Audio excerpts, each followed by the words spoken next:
Hi, welcome to this fourth video in the series From North to East.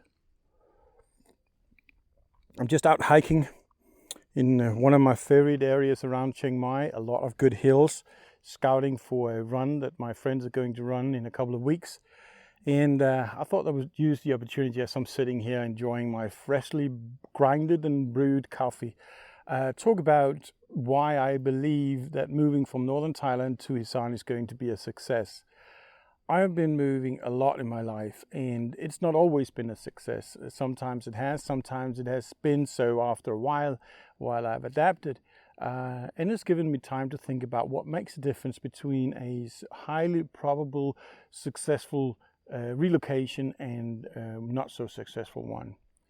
And the reason why I'm bringing this up in this video is because I've had, for the first time in my life, people actually asking me if they think that I can live out in Isaan area.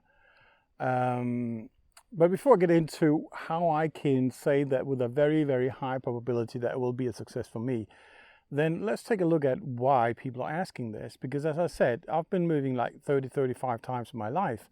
Been living in 3 different countries, 4 or 5 different countries, if you count Norway and Sweden with. And it's in the beginning, obviously, it was just something you did. You just moved from one place to another. But eventually, when you do it this often, you want it to be a success. You want to feel good where you're going, and you start thinking about what makes a difference. And if we're looking at Thailand, then Thailand is a very, very big country. It's 70 million people living in a country that is about 2,500 kilometers long from the northern border by Myanmar and all the way down to the Malaysian border down in south. And it's like 1,200, 1,300 kilometers wide if you look from Mae Hong Son area in the west all the way to Mukdahan by the Cambodian border on the east. And so with such a big country, there is a lot of diversity. And the country is also divided into 4 regions. It is the northern region, where I've been living the past 17 years, and it is the middle region, and it's got the southern region, the one I suppose most people actually get acquainted with because that's the seaside. That's Hua Hin, Phuket, Koh Samui, and all these beautiful places, Krabi. And then we got the northeastern region, and the northeastern region is also the region called Isaan. Why it's called Isaan, I can get into that in another video if you want to know about it, but that is also part of the Thai history, obviously. But Isaan is the biggest region in Thailand and has got about 22 million of the 70 million people living there. So the population density is not really that high. It's also very rural. It is the farmers living out there. It is the poorer part of Thailand, you could say. It's also got its own language. It's a very heavy dialect of Thai because it's a mix between Thai and depending what region you're living in the Isaan area, then it's got a highly influenced by the Lao people, or it has a high influence by the Khmer, the Cambodian part, if you're coming from the southern part, the Surian area, for instance. So those are already factors that might have people puzzled whether I'm actually able to live it out there. But if you look at the relocations I've done in my life, then going from Denmark to Thailand was an even bigger jump. This is also very much different language, has a totally different alphabet, and it's a totally different culture. And so moving from northern Thailand to Isaan in those aspects is a change, but it's not by any means as big a change as it was moving from Denmark to Thailand. So when people are asking me this question, I suppose it's more because if you look at the demographics, then Thailand has, the number seems to fluctuate a little bit. People do not know exactly how many are there because it's a matter of definitions. But there is supposedly about 5 million foreigners living in Thailand. And the vast majority of those are people from Myanmar, Laos, and Cambodia. And they come to Thailand and work here because they're cheap workforce. So a smaller portion of those 5 million is foreigners, Westerners. And it is estimated to be about 1 million. So 1 million is living in Thailand, but only about 30,000 are living in the northeastern region in the Isaan area. So it's a very, very, very small, it's like 3-4% maximum of all the foreigners living in Thailand that's actually living out in the eastern Thailand in the northeastern region in Isaan. And 90% of them are married. And I'm going to be part of that statistic, obviously. So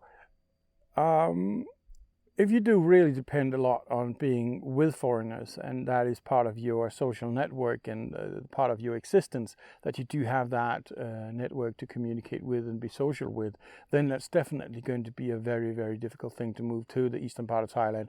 But as far as I'm concerned, most of my life I spent on my own. I'm doing out these beautiful hikes here and do this on my own, or I am sitting in my office at home and doing things there. I do thoroughly enjoy the few things that I do with foreigners here in Chiang Mai, among which is hashing.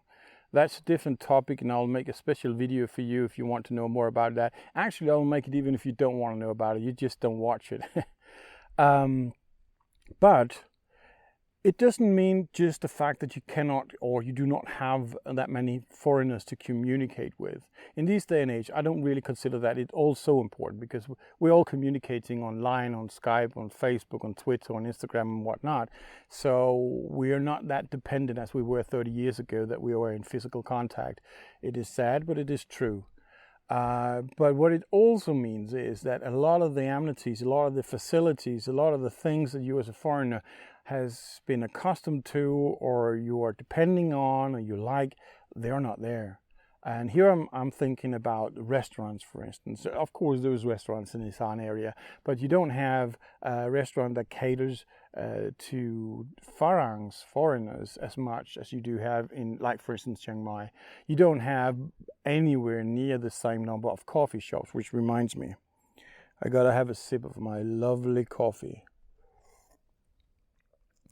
And I can say, for instance, I spent an average 2 hours a day in a coffee shop. If I'm not, like today, going out here and enjoying my coffee, out hiking. And there is 24 kilometers from my new home to the nearest decent coffee. I'm saying like this because there is a brand of coffee at a gas station in proximity of about 7 kilometers of where I'm going to live. But they serve the coffee in cardboard cups, and the coffee is really not my cup of tea, so to speak. So 24 kilometers, that's how far I got to go to get myself a decent cup of coffee. And in comparison, I can say in Chiang Mai, I've got 5 of my favorites that I regularly visit within 3 or 4 kilometers. So different world there. We don't have supermarkets like Rimping, which is in Thailand, an international supermarket that caters for the foreigners with all the things that we like, with cheese and wine and certain meat products and other things that has been made that we're used to as a foreigner. We've got nothing of that out there. So in those terms, it's going to be a big change. So back to the original question. How can I then, moving from a digital nomad hub as Chiang Mai has come to be, a place with a lot of different things like cafes, restaurants, foreigners, activities, golf, whatnot, and a super fantastic area for hiking and camping and doing things like that, and also very good for kayaking, as you might know. How can I say that I will, with a high probability, be happy to move out there? Well, to me, it's a matter of how your mentality is. And obviously it is, because that's the way it works with everything. You're positive, it's good. If you're negative, it's not. But what I mean about this is that a movement can happen in 2 different ways. It can be a push or it can be a pull. Let me explain. If, for instance, I am living in Chiang Mai here and I'm getting fed up with the foreigner community, for instance, or I am getting tired of some friends I have, or I'm getting very annoyed about the night environment. There are certain aspects of it I don't like. It's very difficult for me to really come up with something I should be annoyed about Chiang Mai, to be honest, but I can pick something that I've heard my friends being annoyed about, and they have had that as a reason to relocate.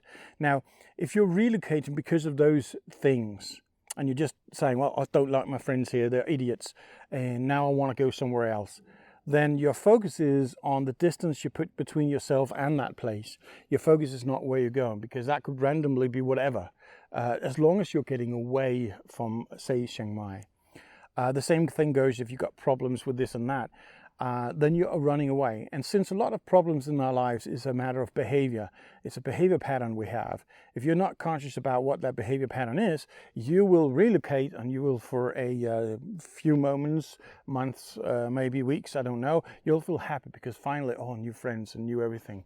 But if you haven't changed your behavior pattern, you'll see yourself in 6 months' time, maybe a year time, being in the exact same situation. You're tired of the place, you haven't really figured it out why, but the people just sucks and you want to go somewhere else. And that's just going to happen forever.